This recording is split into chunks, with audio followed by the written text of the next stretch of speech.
Welcome to the Explainer. Right now, hidden inside your heavy fuel oil systems, there's a literal chemical battle going on. If you're involved in marine propulsion or industrial power generation, you already know that heavy fuel oil, or HFO, is the absolute lifeblood of your operation. But let's be real, it's also highly temperamental. It requires constant, rigorous management. So today, we're going to break down exactly how it solidifies, why it completely chokes up vital transfer lines, and what you can do to make sure your systems don't just survive, but actually run at peak efficiency. Okay, here's our roadmap for today. 1. The heavy fuel oil challenge. 2. Temperature and viscosity. 3. The chemistry of sludge. 4. How HFO lines clog. And 5. Engineering recommendations. Let's dive right in.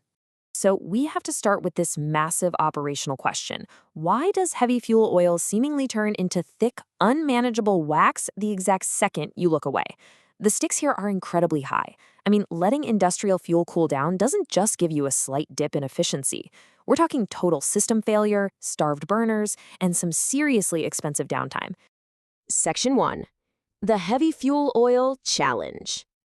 By definition, heavy fuel oil is a residual mixture left over from crude distillation, and it is anything but a simple, easy-to-pump liquid. It's highly viscous, it's non-Newtonian, and honestly, it behaves way more like a semi-solid wax at ambient temperatures. Actually, if HFO drops below 40 degrees Celsius, it virtually stops flowing entirely. Because of its high paraffin wax content, it hits its pour point, and boom, you're left with a pipeline full of solid wax.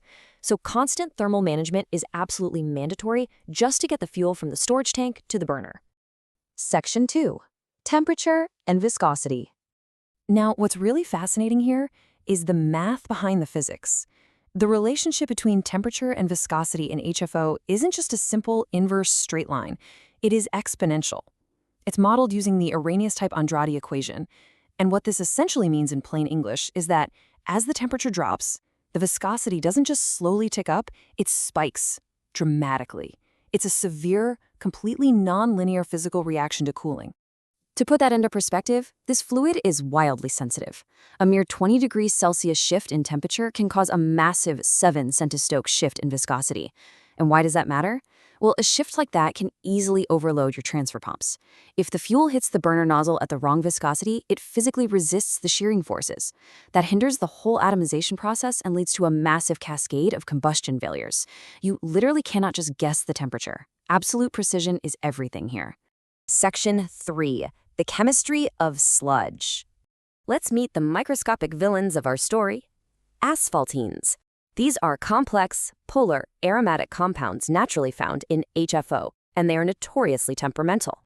Most of the time, they're perfectly fine. They just hang out in a stable colloidal suspension, kept in check by surrounding natural resins that act as dispersants. But they are dynamic antagonists. If the fuel gets thermally stressed by incorrect heating, or say incompatible fuels get mixed together, that super delicate chemical balance is broken. So picture a stable fuel. The asphaltene cores are safely shielded by those protective resins. But in an unstable fuel, thanks to thermal stress or bad mixing, those resins desorb. This leaves the polar asphaltenes totally exposed. And what do? They immediately and irreversibly clump together via strong electrostatic interactions. Once they precipitate into this sticky, sludgy state, there is no going back. They cannot be redissolved. Your fuel has permanently solidified into a massive headache. And this brilliantly illustrates the waste involved. Check out the composition of typical HFO sludge. It's 70% water, 2% inorganic solids, and a staggering 28% usable oil. Think about that.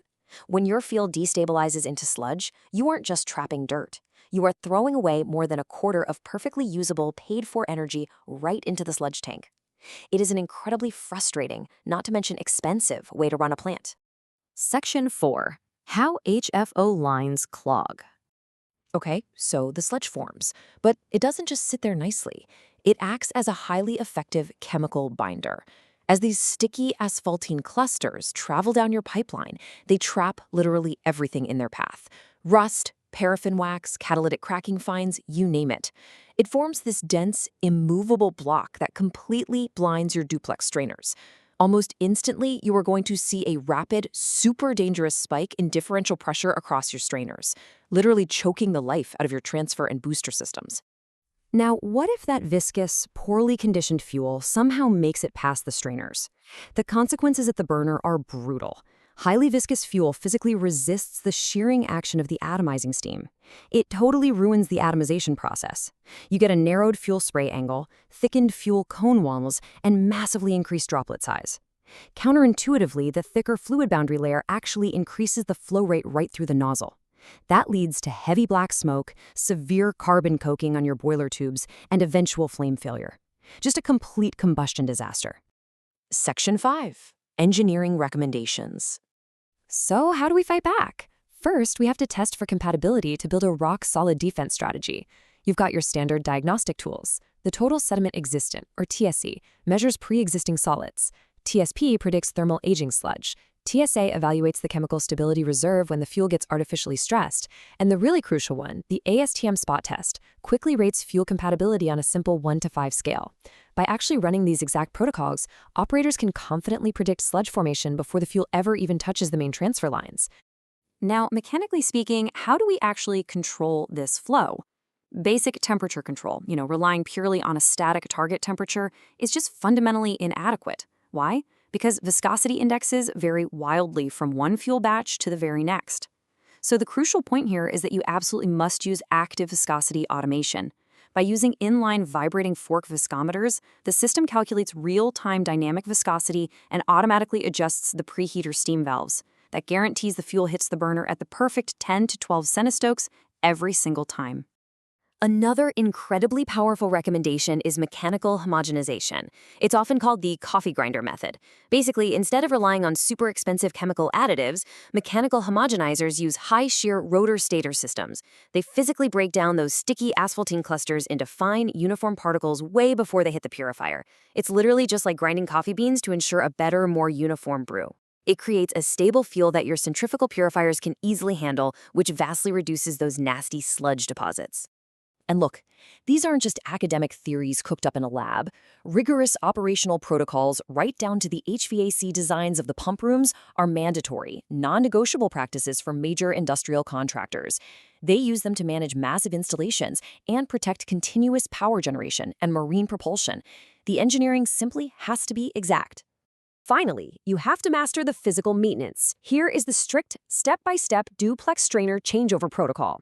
You have to equalize the pressure slowly, sure, but step 3 is absolutely, undeniably critical. You must bleed entrained air via the vent petcock. If you forget or fail to do that, you'll shoot a massive air pocket right into the active line, causing instant burner starvation.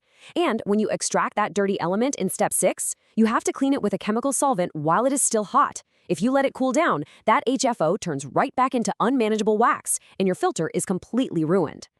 To wrap up the explainer today, I really want to leave you with a provocative thought.